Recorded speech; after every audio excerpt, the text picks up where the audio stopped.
Bonsoir, j'espère que vous allez bien. Moi, je vais très bien par la grâce de Dieu. Ce soir, j'aimerais aborder un sujet spirituel avec vous. Je ne sais pas si vous avez déjà entendu parler des esprits de surveillance et de contrôle. Vous savez, ces esprits-là travaillent principalement avec les sorciers. Je vais vous expliquer pourquoi. Vous savez, le sorcier, il a une particularité. Les sorciers ont cette particularité-là. Ils ont tous sorciers à cette particularité-là. Et la particularité que je vais vous donner, en fait, ça vous permettra de pouvoir les identifier. Même si vous n'avez pas beaucoup de discernement, vous pouvez arriver à discerner par rapport à cette caractéristique-là que vous allez trouver chez eux tous. 1. Le sorcier est curieux. Ils sont extrêmement curieux.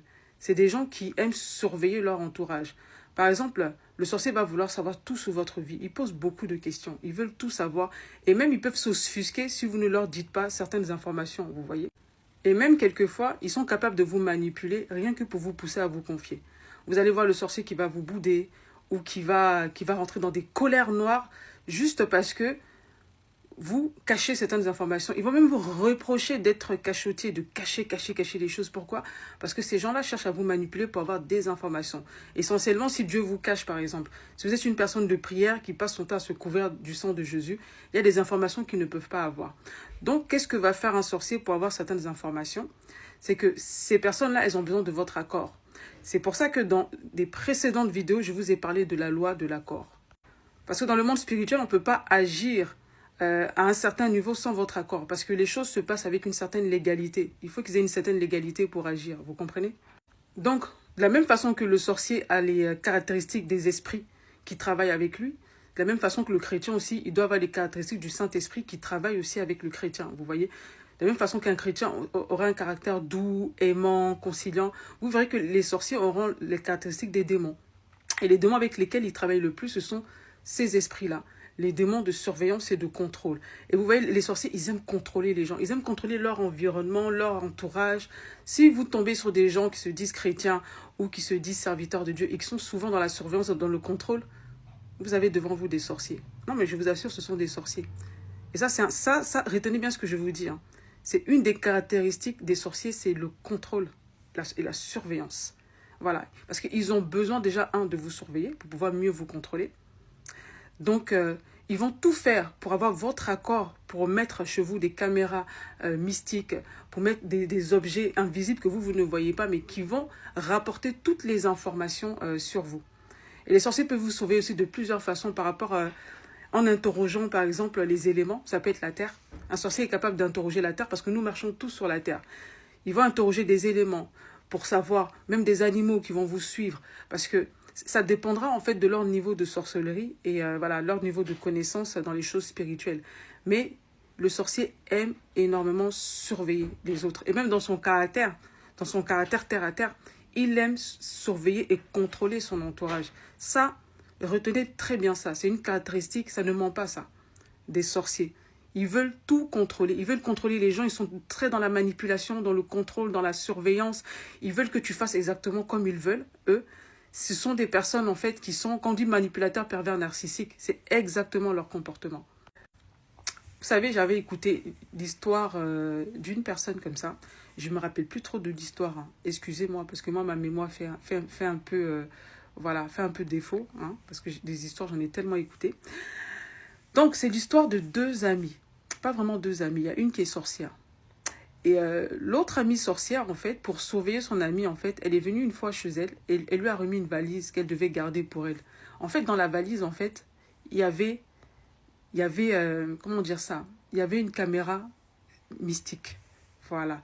Ce qui fait que l'autre amie était quasiment au courant de tout ce qui se passait dans la maison de l'autre et contrecarrait tous ses projets. Maintenant, l'autre a commencé à se rendre compte de trucs bizarres. C'est que à chaque fois, par exemple, qu'elle voulait faire un projet, si elle voulait, par exemple, voyager, l'autre disait, mais ces derniers temps-là, tu vas pas voyager, tu vas voyager, non? Elle disait, mais c'est bizarre qu'à chaque fois, l'autre disait, mais c'est bizarre qu'à chaque fois, on dirait qu'elle connaît mes projets, elle sait quand je vais faire des choses et tout ça, mais elle n'avait pas fait le lien. Hein. Vous voyez, elle n'avait pas fait le lien. Elle s'en rendait compte qu'au fur et à mesure que le temps avançait, sa vie commençait à devenir bizarre. Les disputes à la maison, les choses bizarres. Elle ne comprenait pas ce qui se passait. Et je crois qu'elle est partie voir voilà, un pasteur et tout ça pour parler de ce qui n'allait pas. Et je crois que ce pasteur a eu du discernement, lui a dit, mais dis-moi, dernièrement, il n'y a pas quelque chose qui est rentré chez toi? Il n'y a pas quelque chose qui est rentré chez toi. La femme a réfléchi. Elle dit qu'elle est rentrée chez moi, comment ça?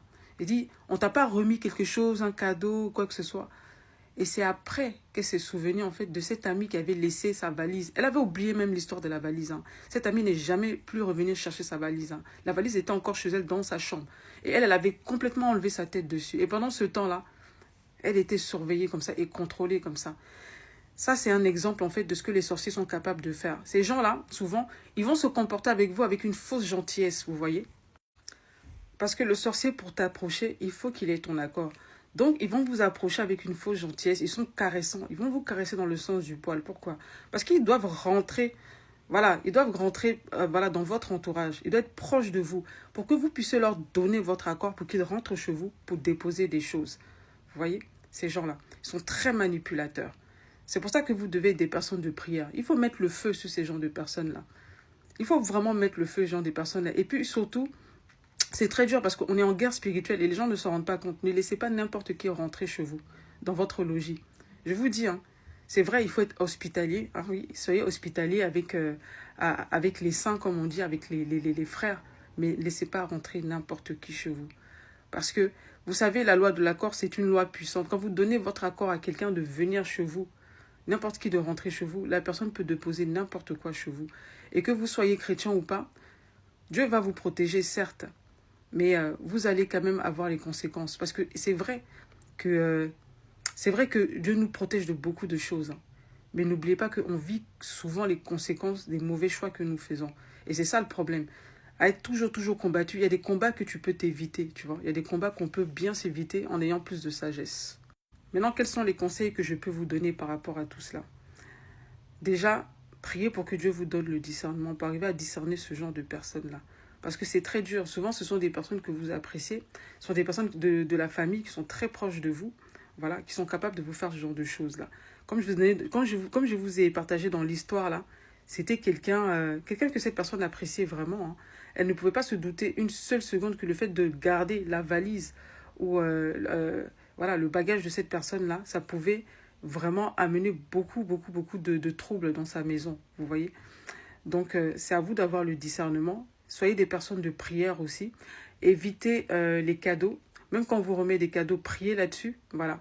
Si vous priez là-dessus, il peut même se passer des choses. Il y a quelquefois même, on vous offre des cadeaux comme ça qui sont empoisonnés, mais vous les perdez. Ça peut arriver même qu'on t'offre un cadeau comme ça qui est empoisonné, mais puis tu vas voir que le cadeau disparaît comme ça. Il y a des choses comme ça qui vont disparaître comme ça. Si vous perdez certaines choses, et ces choses disparaissent, ce sont des cadeaux qu'on vous a donnés, ne vous offusquez pas. Quelquefois, même, c'est Dieu même qui vous a sauvé de quelque chose. Vous n'êtes même pas conscient. Quoi dire encore? La discrétion. Soyez discret. Évitez de donner trop d'informations sur vous. Parce que, comme je l'ai dit dans beaucoup d'autres vidéos, les sorciers, le monde spirituel méchant ne sait pas tout de vous. Je vous assure, hein, ils ne savent pas tout de vous. Donc, ils ont besoin d'avoir certaines informations, certaines paroles de votre bouche. C'est vous qui allez leur donner cette information au travers de vos paroles.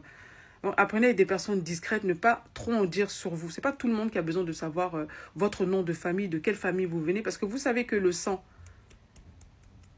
on travaille beaucoup avec ça. Si on connaît ton nom, le nom, c'est très puissant. Vous savez, à chaque fois dans la Bible, quand Dieu donnait un nom à quelqu'un, c'était quelque chose de puissant, en fait.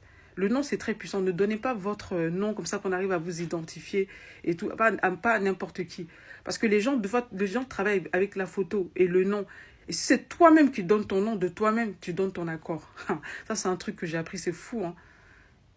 Si c'est toi-même, tu donnes ton nom à quelqu'un, tu donnes ton accord pour quelque chose. C'est fou, hein. Le monde spirituel, c'est quelque chose de fou. C'est pour ça que c'est important d'étudier comment fonctionne ce monde-là pour vous permettre de mieux vous protéger. Ça vous évitera beaucoup de combats. Parce que déjà, on est déjà en combat spirituel. Sachez qu'on est déjà en guerre spirituelle. Hein. Du moment que toi, tu t'es levé et tu as décidé de croire en Dieu, d'accepter le Seigneur Jésus-Christ, sache que tu es déjà rentré dans une guerre spirituelle. Et toi, tu es criblé. On te crible même comme du froment. On te cherche, le diable te cherche. Le diable te réclame. Donc, fais très attention à toi. Voilà, sache que tu es surveillé. Il y a des gens qui ne font que ça. Te surveiller, savoir où tu en es, ce que tu es en train de faire, pour pouvoir contrecarrer tes projets et te combattre. Donc, à ce niveau-là, tu dois apprendre à être prudent et être discret. Je te souhaite une excellente soirée et je te dis à bientôt.